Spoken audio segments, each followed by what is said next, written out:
लांडगा ढोंग करते मला म्हणायचं नाही, लबाड लांडगा ढोंग करते मला म्हणायचं नाही. शिंदे टोळी शिंदे टोळी शिंदे टोळी. आणि तिसरं हे घ्या, हा कोण प्रभाकर काळे सगळ्यांना माहिती नाही का? सगळ्यांना माहिती हा प्रभाकर काळे. शिंदे टोळी पक्ष नाही टोळी.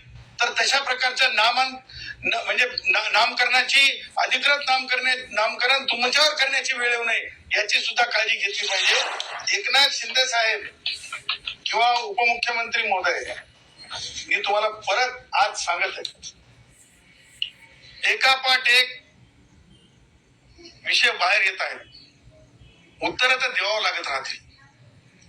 मला सांगा, नाशिकच्या गरिबांच्या कष्टकऱ्यांच्या झोपड्या तोडल्या, ज्या की कायदेशीररित्या तोडता येत नाहीत हे सगळ्यांना आता कळून चुकलेलं आहे. विधानसभेमध्ये त्या बाबतीमध्ये अनेकांनी प्रश्न उपस्थित केले, परंतु नाशिकच्या कष्टकऱ्यांच्या बाबतीमध्ये उदय सामंतांनी त्यांची भूमिका, त्यांच्या त्या MIDCची भूमिका ही लक्षात आणत असतानाच कष्टकऱ्यांनी तिथल्या झोपडी धारकांनी तिथल्या शिंदे टोळी असं नाव दिलं, शिंदे टोळी असं नाव दिलं. काल पत्रकारांना मारहाण झाली, म्हणजे मारहाण झाली म्हणण्यापेक्षा मारहाणीपर्यंत ती गोष्ट जात होती. त्यावेळेस अर्वच्च शिवीगाळ, जीवे मारण्याच्या धमकीपर्यंतच्या गोष्टी, अर्वच्च म्हणजे अति अर्वच्च, ते म्हणजे ते मला वाटतं की ते म्हणजे तशी ऍक्शन सुद्धा करू नये. आणि कालही टोळी सारखंच पक्षीय वर्तन आहे का? शिंदे टोळी शिंदे टोळी शिंदे टोळी. आणि तिसरं हे घ्या, हा कोण प्रभाकर काळे सगळ्यांना माहिती नाही का? सगळ्यांना माहिती हा प्रभाकर काळे. ह्याच्या बाबतीमध्ये कधी बोलणार आहात? ह्या प्रभाकर काळेचा काय रोल आहे?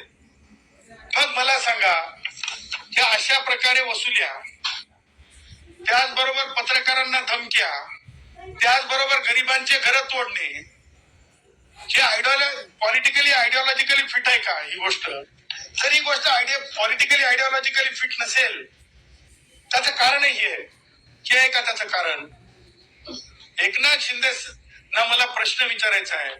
भारतरत्न डॉक्टर बाबासाहेब आंबेडकर यांचे विचार हे सर्वांकष सगळ्यांना जे आहे लोकशाहीचे दिशानिर्देश देत असतात. ते मान्य नाहीयेत का? ते मान्य नाहीयेत का? मला कुणालाही म्हणायचं नाही लबाड लांडगा ढोंग करते मला म्हणायचं नाही, लबाड लांडगा ढोंग करते मला म्हणायचं नाही. परंतु हे सगळं काही टोळीसारखंच शिंदे टोळी म्हणून चालणार आहे का? आणि त्यामुळं अशी वेळ येऊ नये की सामान्य कष्टकरी, पत्रकार, सामान्य त्याचबरोबर सामान्य नागरिक मिळून शिंदे सेनेचं नामकरण करण्यापर्यंत लोक जर सामान्य कष्टकरी जात असतील टोळी मरेपर्यंत, शिंदे टोळी पक्ष नाही टोळी, तर तशा प्रकारचं म्हणजे नामकरणाची अधिकृत नामकरण तुमच्यावर करण्याची वेळ येऊ नये याची सुद्धा काळजी घेतली पाहिजे एकनाथरावजी शिंदेंनी, असं माझं दुसरं मत आहे. आता मला आजच्या पत्रकार परिषदेच्या माध्यमातून एक महत्वाची गोष्ट आपल्या समोर आणायची आहे. ती म्हणजे काय झालंय की पत्रकारांना बोलवणे आणि पत्रकारांना त्रास देणे आणि पत्रकारांसमोर प्रसिद्धीचा हवास ठेवून बोलणे आणि त्यातून आपला स्वतःचा जिवंतपणा दाखवणे. लोक जर सामान्य कष्टकरी जात असतील टोळी मरेपर्यंत, शिंदे टोळी पक्ष नाही टोळी, तर तशा प्रकारचं म्हणजे नामकरणाची अधिकृत नामकरण तुमच्यावर करण्याची वेळ येऊ नये याची सुद्धा काळजी घेतली पाहिजे एकनाथरावजी शिंदेंनी, असं माझं दुसरं मत आहे. आता मला आजच्या पत्रकार परिषदेच्या माध्यमातून एक महत्वाची गोष्ट आपल्या समोर आणायची आहे.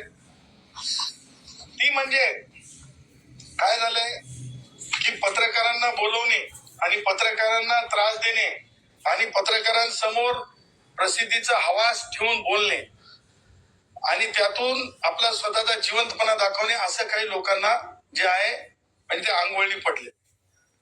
आणि त्यामुळं एक घटना जी आज पाहायला मिळेल, आज सकाळी एक पत्रकार परिषद झाली.